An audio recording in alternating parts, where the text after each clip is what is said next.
G'day, welcome back to the channel, and just a quick one today.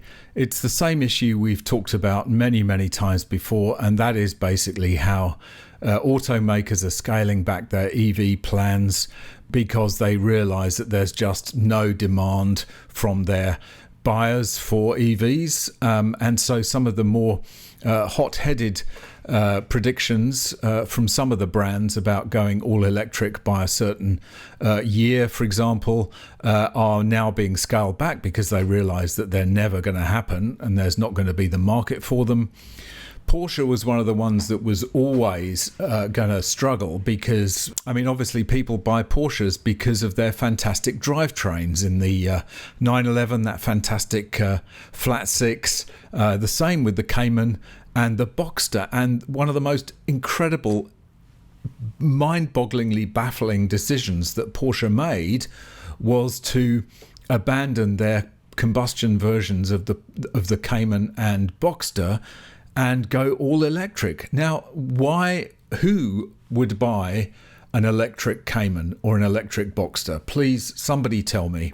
If you would, let me know in the comments, because quite frankly, I can't understand why anybody would want to buy an electric Boxster or an electric Cayman, and yet that is exactly what Porsche said they were going to do. And so we have Porsche and Opel both scaling back on their plans. Another major automaker is abandoning its big EV plans. Yet another big name in auto is pulling back on its EV plans, blaming slower than expected demand for electric vehicles. Yeah, I mean, really, do they need to be told this? Porsche drops in-house EV battery plans. Volkswagen's luxury sports car brand Porsche announced this week that it no longer plans to build EV batteries in-house. Cellforce, Porsche's high-performance EV battery company, will shrink and only focus on research and development rather than production. In a statement, Porsche blamed the slower ramp-up of EVs and challenging market conditions in its biggest markets, the US and China, for the changes. CEO Oliver Blume confirmed the news, saying, "For volume reasons and a lack of economies of scale, Porsche is no longer pursuing its own production of battery cells. The staff reductions will be handled in a socially responsible manner," Porsche said. Volkswagen's battery unit PowerCo will take on several former employees.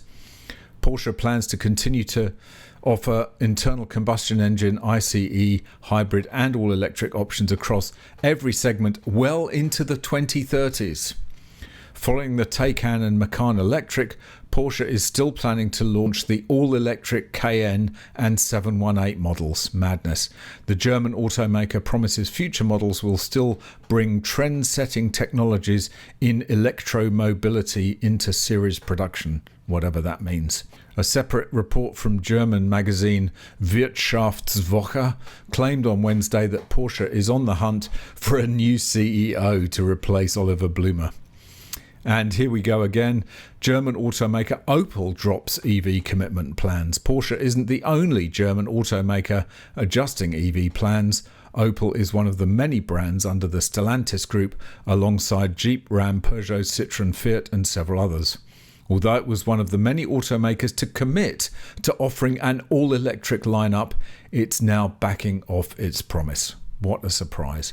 During Stellantis EV Day in 2021, Opel announced its intention to transition to all-electric vehicles by 2028. Madness, accompanied by a slate of new models. Former CEO Michael Lohscheller, now chief executive at Polestar. That says a lot, doesn't it? The guy who promised Opel would go all-electric by 2028 is now at Polestar. Good riddance.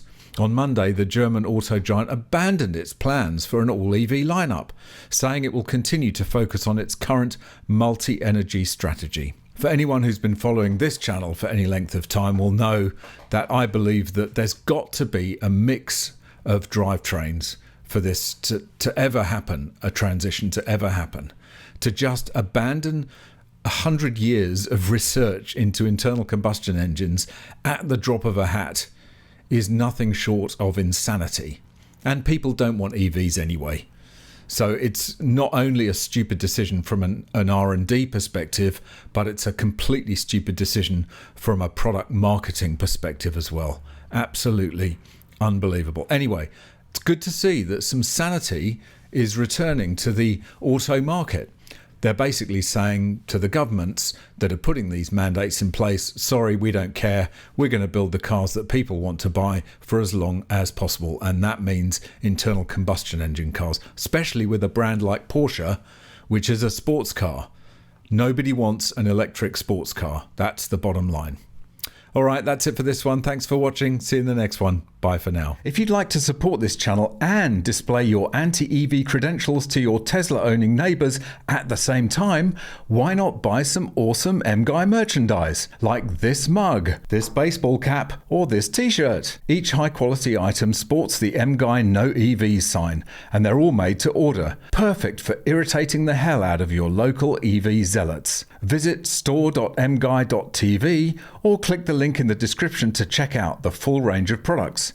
And of course, you can always just buy me a coffee. Click the link in the description or scan the QR code on screen. Thanks very much for watching. Really hope you enjoyed it. If you've got any tips or stories, go there. If you'd like to watch another video, go there. If you'd like to buy me a coffee, go there. And please subscribe to the channel.